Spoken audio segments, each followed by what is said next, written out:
Result के फॉर्मूले से अगर छात्र संतुष्ट नहीं तो क्या होगा, कैसे फिर उसको संतुष्ट किया जाएगा, क्या उसको विकल्प दिए जाएंगे। दूसरा सवाल, रिजल्ट के फॉर्मूले से अभिभावक कितने संतुष्ट हैं। आपकी प्रतिक्रिया आ रही है, इसको हम अभिभावक के तौर पर लेते हैं तो, लेकिन आप भी बहुत सारे किंतु परंतु रख रही हैं सामने। प्री बोर्ड के रिजल्ट को आधार बनाना कितना उचित है।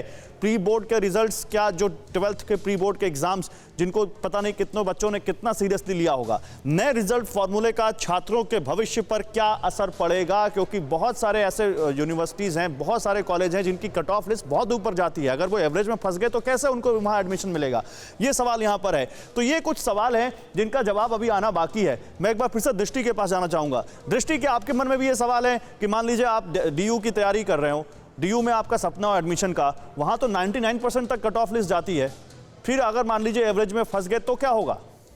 जी, मेरा यही सवाल था कि जैसे जिन बच्चों का एम DU है, तो अब DU ने ऐसा डिसीजन लिया है कि वो भी मेरिट के बेसिस पे एडमिशन लेंगे। पहला ऐसा कहा जा रहा था कि CUCT एक एंट्रेंस टेस्ट कंडक्ट किया जाएगा। तो कुछ बच्चे ऐसे थे जिन्होंने बोर्ड पे फोकस ना करके एंट्रेंस पे ज्यादा फोकस दिया होगा अपना, और अब ये डिसीजन आना तो उनके लिए एक ड्रॉबैक हो सकता है। पर फिर से मैं वही कहूंगी कि ये सिचुएशन ऐसी है कि हमें कहीं ना कहीं समझौता करना ही पड़ेगा। और जैसा मैम ने कहा कि 11th में नए सब्जेक्ट्स होते हैं तो बच्चों के मार्क्स शेकी हो जाते हैं, पर मेरे हिसाब से 11th के मार्क्स को देना इंपॉर्टेंस और वेटेज जरूरी है, क्योंकि 11th और 12th एक साथ लिंक होती हैं और 12th का बेस 11th से ही बनता है। तो मेरे हिसाब से 11th के मार्क्स को वेटेज देना उतना ही इंपॉर्टेंट है।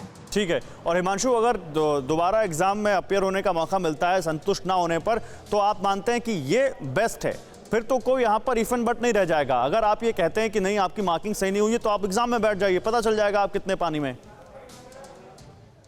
बिल्कुल बिल्कुल, लेकिन ये सब सिर्फ तभी होगा जब सिचुएशन नॉर्मल हो जाए। अगर कोई बच्चा अपने मार्क्स से सेटिस्फाई है तो वो दोबारा एग्जाम ना दे, लेकिन जिस बच्चा जो बच्चा अगर टॉपर है या नॉर्मल से ऊपर, एवरेज से ऊपर आता है, अगर उसको एवरेज मार्क्स दिए जाएंगे तो कहीं ना कहीं वो बच्चा अनसेटिस्फाई जरूर होगा।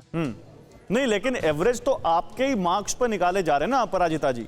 अगर आप अच्छे स्टूडेंट हैं, हो सकता है, मैं नहीं कहता कि किसी का रिजल्ट बहुत सारे बच्चों का रिजल्ट वेरी करता है। 10th में अच्छे ना हो, 12th में अच्छे हो जाएं, 12th में अच्छे ना हो, 10th में अच्छे हो जाएं, लेकिन असेसमेंट तो आपकी ही काबिलियत पर हो रहा है।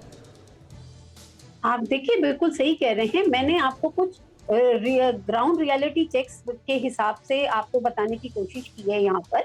मैं आपको एग्जांपल देती हूँ। जब यूटीज वगैरह होते हैं, बच्चे के जो मार्क्स दिए जाते हैं स्कूल की तरफ से, क्योंकि उनको पता है फर्दर बोर्ड की एग्जाम्स दिए उन्होंने बच्चे, मैं ये बात करूँ 12th वाले अभी जो बच्चे हैं, तो यहाँ जब स्कूल जब मार्किंग करता है तो वो स्ट्रिक्ट मार्किंग करता है। अगर बच्चे को मार्क्स, अगर लाइक से 40 का एग्जाम है, बच्चे के 39 आ सकते हैं, तो स्कूल स्ट्रिक्ट मार्किंग करते हुए 35, 37 देता है और उससे भी कम देता है। जब, क्योंकि इसमें मेरा पर्सनल भी एक्सपीरियंस रहा है और कई सारे पेरेंट्स का भी ये आया है कि जब हम स्कूल से बात करते हैं तो स्कूल कहते हैं कि बच्चे को पुश करने के लिए, क्योंकि आगे इसने बोर्ड पे देना है, कि जस्ट ये पुश करने के लिए। और साथ में ये भी कहा जाता है स्कूल की तरफ से कि आप इन मार्क्स को मत कंसीडर कीजिए, क्योंकि अगर बोर्ड के हिसाब से इन मार्क्स को देखते हैं, एग्जाम्पल बच्चे के 85 आए तो बोर्ड के हिसाब से ये 95 है। अब प्रश्न यहाँ पे होता है, इस पैंडेमिक सिचुएशन में जब हम इन सब चीजों के बारे में डिस्कशन कर रहे हैं, स्कूल जानता है एक पर्टिकुलर बच्चा, अगर मैं दृष्टि या इधर हिमांशु की बात करूं, लेट्स से दृष्टि अगर 95 के मार्किंग के लायक है,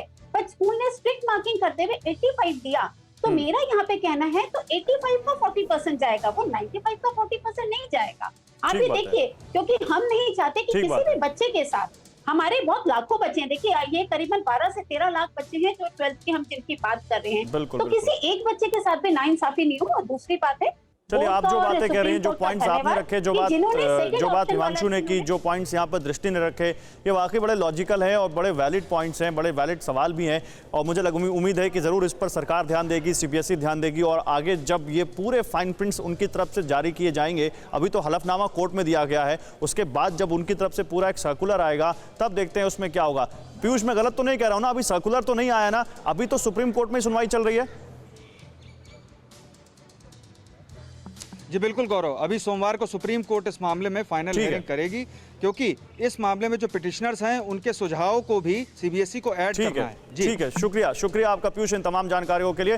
फिक्र आपकी, सोमवार से शुक्रवार रात 9 बजे सिर्फ TV9 भारतवर्ष पर।